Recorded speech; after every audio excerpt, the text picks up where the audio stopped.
is Will Benza, Realty TV. In today's video, meron naman tayong furnishing video at kasama natin si Jovi, yung ating partner sa pagka-furnishing. So guys, tara, pasukin natin. Dito to sa Fame Residences Tower 1. The unit is on the 33rd floor. So ito na yung floor. Ito yung room. Good morning, Sir Will. Ito yung latest project natin. Ayan, so kasama ko ngayon si Jovi. Pakita isang mabilisan. Pasilip namin sa inyo yung kanyang latest na natapos na project. So, sige Jovi, pwede ba pakita mo sa amin? Yes sir, start tayo muna dito sa kitchen natin. Bali, ito, naglagay tayo ng backsplash dito, na marble type na tiles. Yan. Tapos naglagay din tayo ng T5 na ilaw para more lightnings dito. And then, naglagay din tayo ng dish rack. Ayan, ito yung mga dish rack natin sir dito. Dagdag natin yan. And then, punta tayo ng CR. Ito sir, sa CR natin, naglagay tayo ng cabinet. And then, LED mirror. Ayan. Kompleto na din yan. Towel rack. Pati yung shelves na to. Then, washing. And then, shower heater.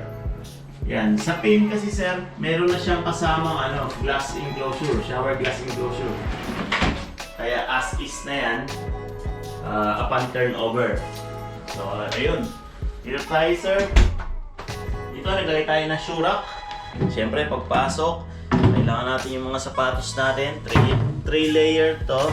3 layers yan. Tapos dito naglagay tayo ng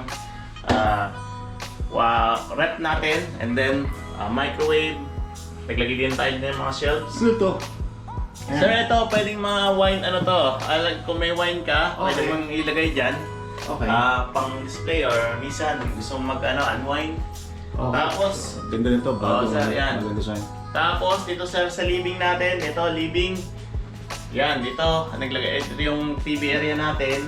Naglagay tayo ng mga shelves dito.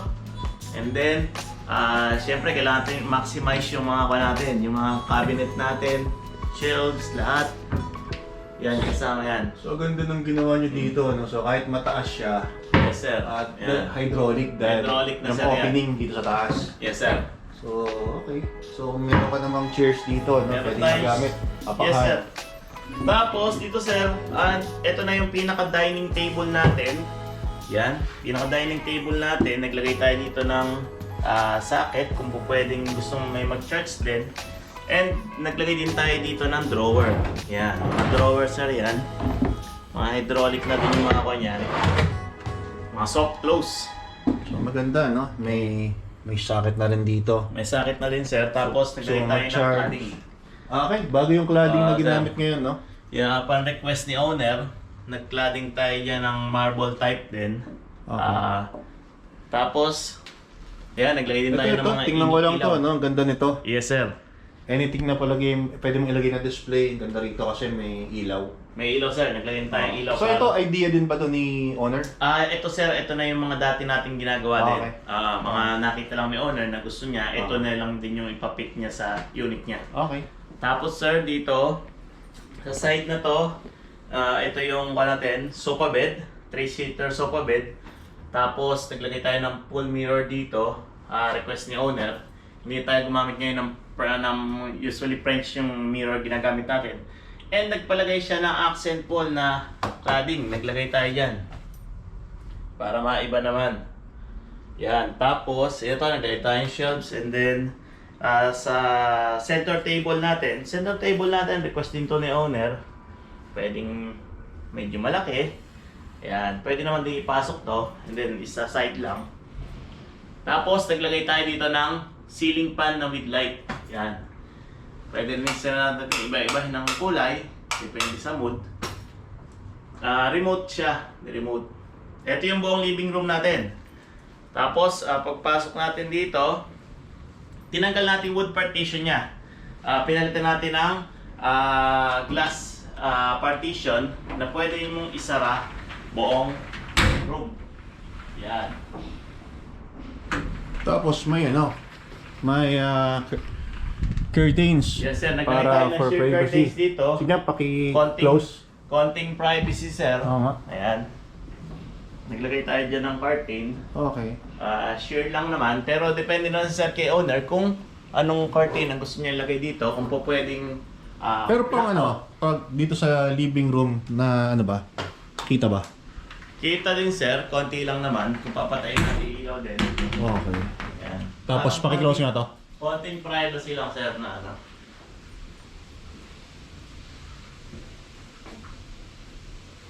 Yan, yung magiging itsura niya. Okay, ayos. Opo. Tapos, ito na nga sir yung sa bedroom natin. Naglagay tayo dito ng bed. Tapos yung bed frame natin sir, naglagay tayo dito ng shelves and then socket. Kung sakaling gusto ni owner na mag-charge, yan. USB. May USB na. USB sir. And pwede siyang mag-charge dyan habang tulog siya, patong ng cellphone dito. Tapos meron ding ano. Tapos sir, sa bed frame natin, as usual, meron tayo ditong drawer. Yan, Ganda. mga soft close na drawer. Ganda. Extra storage. Extra storage. Dito naman sir, sa ano natin, sa closet cabinet natin na ito, meron tayo ditong yan, mga hangeran ng damit niya. Medyo malaki. Ganda ng cabinet kasi sir. floor to ceiling. Floor to ceiling na sir yan. Tapos, yan nga, cove light sa taas. And then dito naman sir, sa side na to, naglagay tayo dito ng mga shelves din. And then, naglagay tayo dito ng drawer. So, 4 na drawers, Apat na drawer sir. Mga ano nila, sabihin natin undies or mga ibang gamit nila. Yan. 4 sir yan. Tapos meron ka pang ano, drawer na to. Tapos maluwang pa sir yung mga loob niyan. Tapos may vanity. Tapos may vanity dito sir pa. yung vanity natin. Yan, vanity side natin na LED mirror. Yan, and then meron din tayong pin light. And yung cabinet natin dito, meron din tayong shelves dyan. Okay. Mga ibang gamit niya. Tapos, blinds. Naglagay tayong blinds dito. Request ni owner. Yan. Yun. Kung gusto niya, sir, medyo madilim, pwede. Kung medyo maliwanag ng konti, pwede naman. Yung pa lang sa mga appliances, kasama na ba yun sa furnishing package yan? Tulad nito, aircon, kasama Yes, sir. na yan. Kasama na, sir, ito lahat. Okay. Aircon, appliances, lahat ng appliances natin. Itong mga beddings, included na ba yun sa furnishing package? Yes, sir. Lahat po na makikita nyo ngayon dito, kasama na po ito. Beddings, aircon, lahat po ng mga Lahat, lights no? natin. TV, TV, yes, kasama rep. na rin, no? Opo. Yan, Okay. pati yung mga plates natin, mga pan-display. Even to mga pang display. Yes, sir. Kasama na, sir, yan. Okay. Ito, sir, one bedroom nung dati, may wood partition. Pero tinanggal natin para mas maluluma yung mga yung Kasama na rin yun. Pag niremove, kasama na sa package. Kasama na, sir, yun. Okay. Tayo na bahala lahat doon. Okay. Mag-dismantle, lahat, sir, yun. So, another quality project na natapos na naman ni Joby. So, after ba nito, saan ang next project mo? Sir, ngayon may ongoing tayo, Bloom. Bloom Residences sa Parañaque. Sir. Dalawa yun. Okay. So, And sa mga may shore pa tayo. May shore residences. May shore 3 pa tayo. Ano date nung Kasi sobrang busy nitong si Joby, guys. Kung gusto nyong magpa-book sa kanya, pa-schedule, dapat mga 1 month to 2 months ahead para makuha niyo yung available na slot. Guys, thank you so much for watching. And kung gusto niyo mag-inquire about furnishing, contact niyo lang si Joby. Yung number niya nandito sa baba.